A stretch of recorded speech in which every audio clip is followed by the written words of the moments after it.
Hello everyone, this is Airplane 312 here, and behind the camera is Grand Travels and stuff. Yeah. To let you know for the gun and stuff, for the safety why I made the video, it's cleared and stuff. So I'm gonna have the dog bug me, and I gotta clear jam. Safety on, safety on, safety on. That way I put the hammer back. And this gun is unloaded, and for this gun, so let's demonstrate for the YouTube guidelines and stuff that the gun is unloaded. And here's all the holsters and stuff. He's borrowing this holster and stuff to demonstrate a different type of holster and stuff. Yeah, the different types you can get. And for the mag and stuff, which where you put the mag in the bag. Yeah, but it's loaded. I don't know if you wanna. We switch off the mag and stuff, as you can see, for this. We put the little bit of the grippy stuff, the less of the grippy right there, and the original deal is right here. Yeah, to zoom in a little. As you can see, Gives a little bit of a grip on the finger. and here's without the grip. Yeah, it doesn't seem like much, you know, but I was reading, watching like about 10 YouTube videos that all said this type of gun that I bought, you should fix the grip extension, and then also put tape on it, grip tape on it, which is new, and that helps you, between the two, it helps you grip it. And for example, I'm not going to chamber this back, but as you can see with my hand,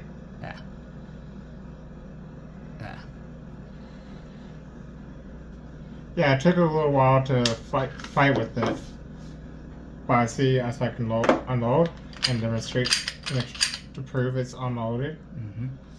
We put the taper, sorry for pointing, but I'm going to put my finger right there. Put the taper on there. Yeah. On behind. Goes around all of it and helps it grip in more places than just the original Glock would have. The original Glock part that's underneath there has a little bit of grip stuff built in, but not like that does. And we're sorry for pointing at you, but to demonstrate, as I did several times, it's unloaded. And this gun's unloaded, as you can see. This is mainly for this holster for this gun.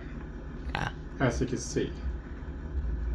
I'm pointing my finger over that so you can see. Uh-huh. And demonstrate that this holster does fit. I can test it. Yeah, because they're both a 45. Mine's just compact, and his is the bigger one, the full size. And you see I can put my hand right there so it's not pointing at you. It's designed to fit almost any 45 out there. And here's for the holster. If that's correct, this should barely fits, but I'm not designed for that, for this gun. Yeah, not long enough of a barrel going all the way through. Or that gun has too long of a barrel, and then this one doesn't have that long of a barrel, and that's why it clicks in. I just point at me so I know. That's the difference between a short compact and a full size. Is the compact will still fit the full size holsters, but the full size won't fit in the compact unless you have the end of the holster opened up further. And for the old ones and stuff, we were going to put them right here through this hole, but with problems with not going back and wasting 30 cents keyring. Yeah, a shot. But I'm going to use those as keyring, a finger pull for my bag, and then if something ever happened where you damage a magazine at the bottom of it or whatever, I have replacements that way. If something did happen, but you know, since they're extras, I'm just going to use them as finger pulls on my duffel bag, which is a good use of them. And then the two of them say Glock on them and stuff if you really wanted to. But different types of holsters that you can buy. This one is the one that come with the bag. And demonstrate for the bigger gun. Yeah. Basically, it's just a strap that covers the trigger guard in the bag so that it doesn't catch anything in the bag. As you can see, it fits this perfectly. Yeah, and you can adjust the strap to fit what bigger and smaller guns and stuff. Kind of a universal holster, but it's just the bare minimum strap. Then you got the leather one. I personally prefer Kydex over leather, but they also make a combination of Kydex and leather, where you have Kydex around the gun and the trigger pull or trigger guard part, but then you have leather for your skin. Keep going. Yeah. So the good thing about leather is that when you sweat and whatnot against your skin, it doesn't irritate you like Kydex could. And Kydex takes a while to warm up against your body temperature and whatnot, versus leather warms right up and you hardly even notice it as much. So there's good and bad to either kind. I just prefer Kydex because it's a lot harder material, and leather will wear down over time. So if you buy a leather holster, you got to keep an eye on this material wearing down. You use it a lot. You have to use leather protection on this and stuff to make sure it's working properly. Yeah, you have to maintain them a little bit. As you can see for this, from previous view, the backing's missing. Yeah. So this holster came with a really big ugly clip. Like this. And the idea is it's an outside waistband holster, and that helps you hold that against your waist and the belt and everything.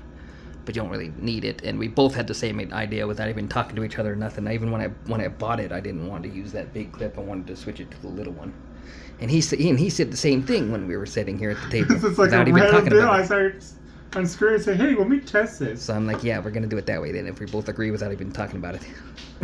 It's like our brains were reading each other. Yeah.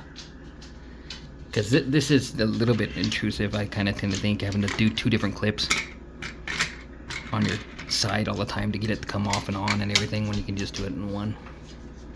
So we took that off of this holster that locks in, and we removed the little clip from this one and put it on this one.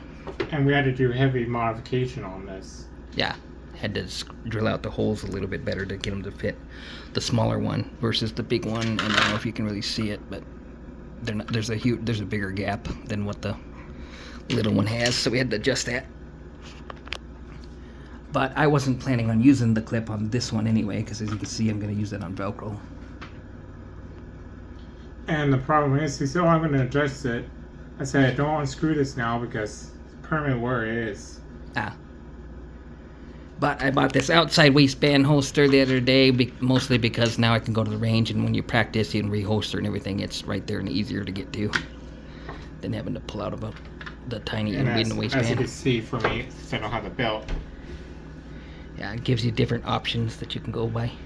Well, for me, when I try to pull the gun and stuff, I'm going to easily pull that off like that. Yeah.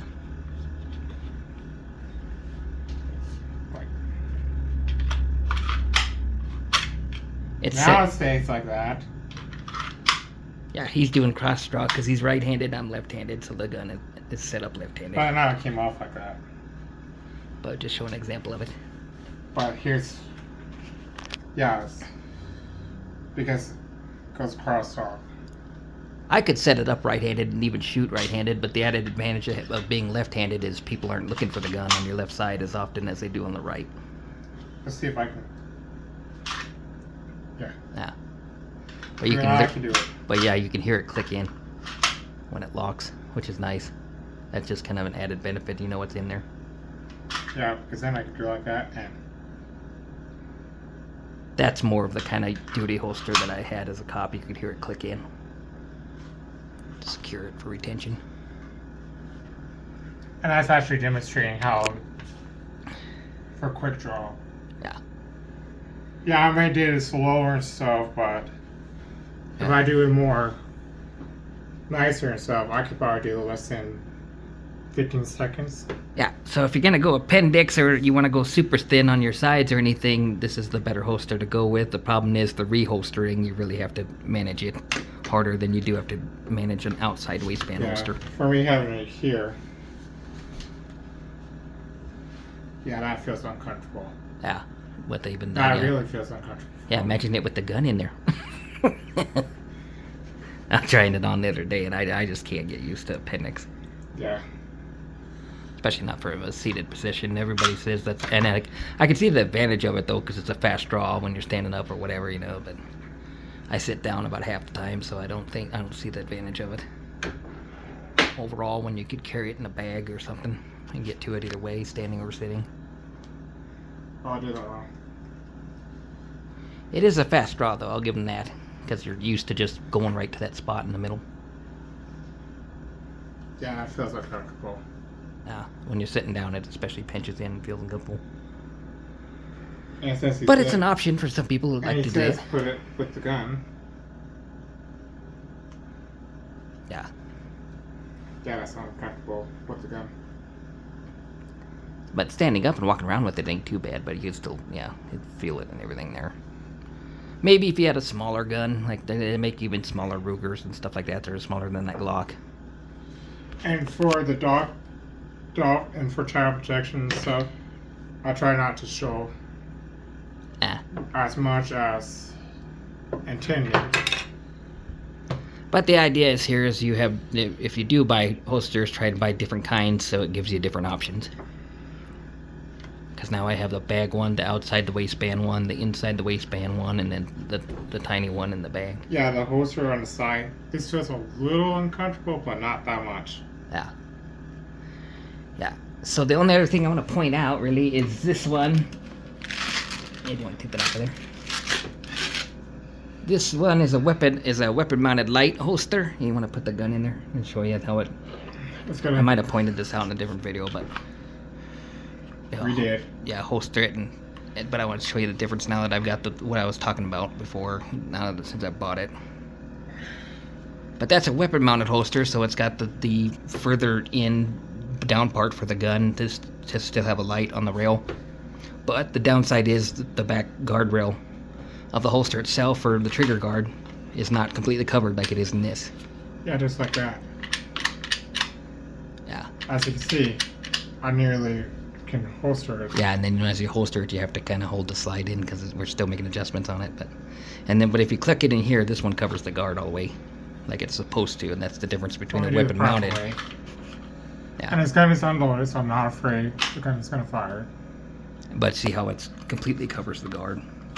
That's one thing to pay attention to if you're gonna get a weapon-mounted light, is the holsters that are made with them sometimes don't have the trigger guard covered completely, which, you know, is the whole point of the holster, is to cover the trigger guard. And I just pinched myself when we heard that owl. Yeah. But I was pointing the direction so it looks better, instead of doing like this.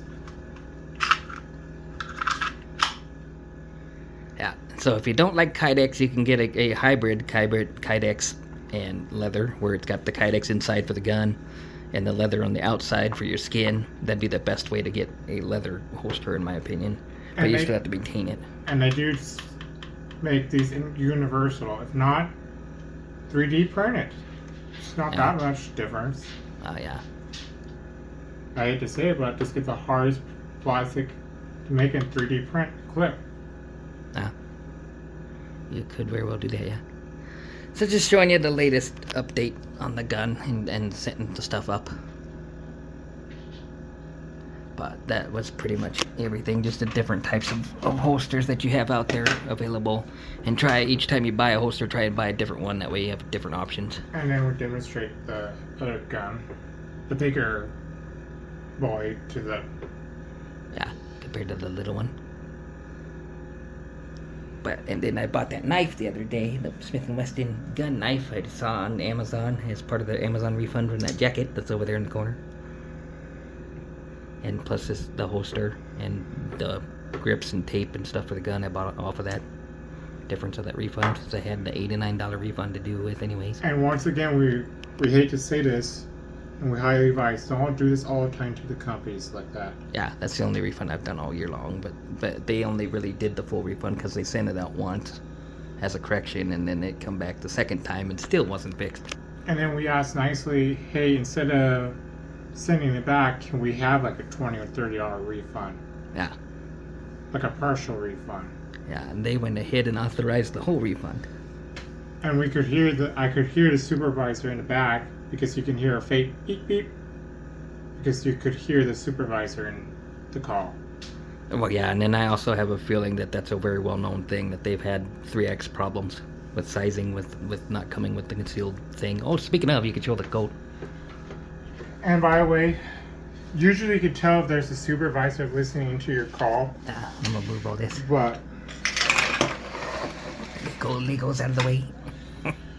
the thing that's new is the So thing that's- that it should come with. Yeah, it should have come with a harness leading down to that. That's kind of a shoulder harness built into a strap that you could put your Velcro strap that you could put your gun onto. Not gonna use it all the time, but it is a different way to carry. It's probably a shorter strap than this coat, so Yeah. If I need a fast access way to carry that, I'm not carrying a bag that day or something like that, at least I have an option. I can slap that Velcro holster onto that to hold it. and for him now, for this coat and stuff to get clean, he probably have to do the dry clean. Yeah, I'll have to hand wash it, probably the outside of it or wherever if I get stains on it or whatever. But this jacket's gonna live in my bag most of the time. It's just an added option in case I need to come up with something different. I have different things I can go to instead of just the bag or just the belt or whatever. I have different options out there. So if it's inclement weather and you want to be layered up, I can still layer up with the jacket and still have it be fast to get to, even if I don't have the bag on. Just gives me different options to go to so that you're not screwed. You walk into some place and that you can't carry a bag or something like that. I can still walk by and carry it hidden in the jacket. And the idea is you can just flip the jacket open, and there's your gun, and you draw across it. You could play model and display that. If I do. Begin this is the Velcro and stuff. Uh-huh. So the one hand you would hold the jacket open like that, and then it shows the gun, and then the other hand you cross draw like that, and then you're And sometimes you hold your coat so that way your gun doesn't go like. Yeah. So the one hand you'd have to hold the coat and the holster or whatever, so you keep it in spot, and then cross draw across your body and bring it out. That's a way to do it and surprise people. And especially since I'm left-handed, I'd be cross-drawing from the right, and it's not as expected as being a right-hander cross-drawing from the left. And for me and stuff, it would be it would be kind of like this.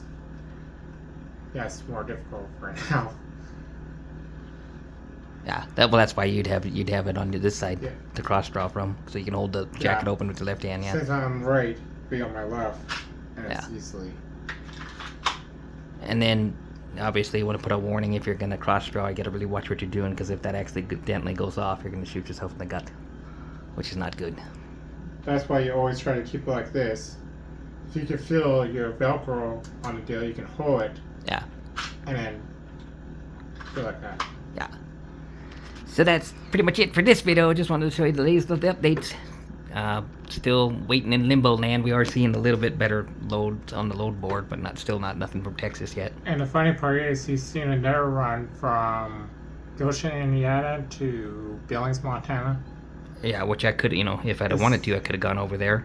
Spent $200 to get over there, and then the run was, how many? 1,079? I think so. I think it said. So it would have paid my time to do that, because I would have come back up here after that. It only cost $70 on the bus ticket to go back up here after delivering it. So all in all, I'd have 270 into it, and probably not the same, about 250ish in fuel. But I'd have made a $500 profit on that. So we're even so we can even stay 300 for unexpected costs. And yeah. Anything extra like taking a Lyft or Uber or whatnot, but yeah. That's it of the updates on this one. Like and subscribe, leave comments, ring that bell so you get notified on our next video, and we'll catch you on the flip.